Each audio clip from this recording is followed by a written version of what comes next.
ধৰ্মীয় শোভাযাত্ৰা আৰু জলাৰোহণ মাংগলিক পৰ্বৰে মুখৰিত নমাটি।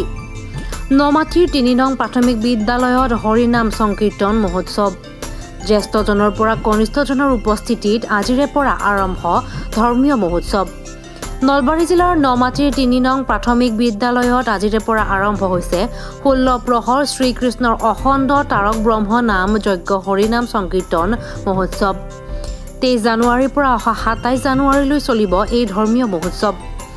মংগলবাৰে ধৰ্মীয় পতাকা উত্তোলনেৰে শুভাৰম্ভ কৰা উক্ত ধৰ্মীয় মহোৎসৱত দিনটোৰ বিভিন্ন মাংগলিক আৰু সামাজিক কাৰ্যসূচী ৰূপায়ণ কৰা হয়।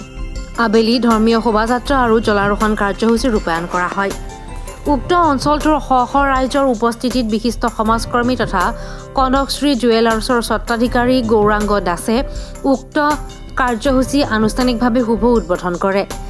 আজি সাংস্কৃতিক শোভাযাত্ৰা আৰু এই জলাৰোহণ কাৰ্যসূচী তাৰমানে মোক নিমন্ত্ৰণ দিয়া হৈছিল কৰ্মকৰ্তাসকলে, সেইমতে মই আহি পাইছোঁ। ইয়াত আহি যিটো পৰিৱেশ মানে সঁচাকৈ মই খুব মানে ভাল লাগিল। মানে এনেকুৱা মানে এটা সমাজ আচলতে আজি দেখিবলৈ পোৱা নাযায়। মানুহবিলাকে নিজৰ ব্যস্ততা বা হেৰিৰ কাৰণে মানে সংঘবদ্ধ নহয়, কিন্তু ইয়াত আহি মই দেখিবলৈ পাইছোঁ সকলোৱে কাম কাজবিলাক এৰি আৰু এখানি সময়তে ইমান মানুহ লগ হোৱাটো আটাইতকৈ ডাঙৰ কথা।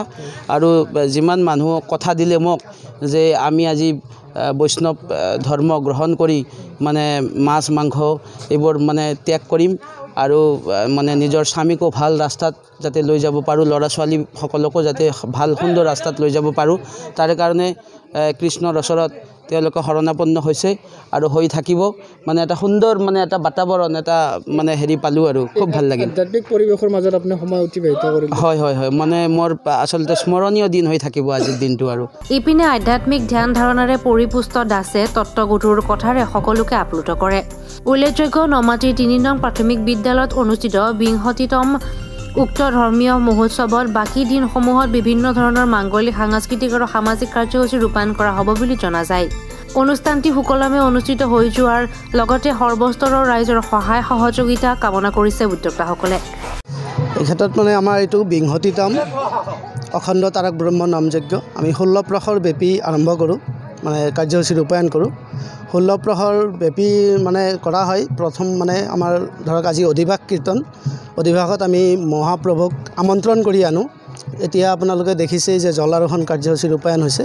জলাৰোহণৰ দ্বাৰা আমি মহাপ্ৰভুক স্নান আদি কৰোৱাই আপ্যায়ন কৰি আজিৰ কাৰ্যসূচী ইমানতে মানে ভাগৱত পাঠ ইত্যাদি কৰি আমি ৰাতি উজাগৰে থাকি গোটেই সমূহীয়াভাৱে মহাপ্ৰভুৰ নাম কীৰ্তন কৰিম। অহাকালিৰ পৰা 16 প্ৰহৰ ব্যাপী মানে 2 দিন 2 ৰাতি ব্যাপী হৰে কৃষ্ণ কৃষ্ণ কৃষ্ণ হৰে হৰে হৰে ৰাম ৰাম ৰাম হৰে হৰে এই নাম সংকীৰ্তন গাই থকা হ'ব। ইয়াৰ পিছদিনা তৃতীয় দিনা আমি চতুৰ্থ দিনা আমি ভোগ প্ৰসাদ বিতৰণ কৰিম।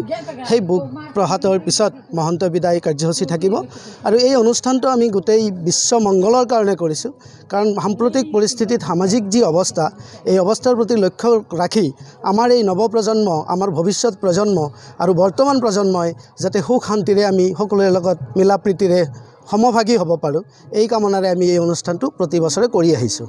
এয়া আমাৰ 20তম এই বছৰ মানে 20তম হ'ব। আমি 2004 চনত এই অনুষ্ঠানৰ আৰম্ভণি কৰিছিলোঁ।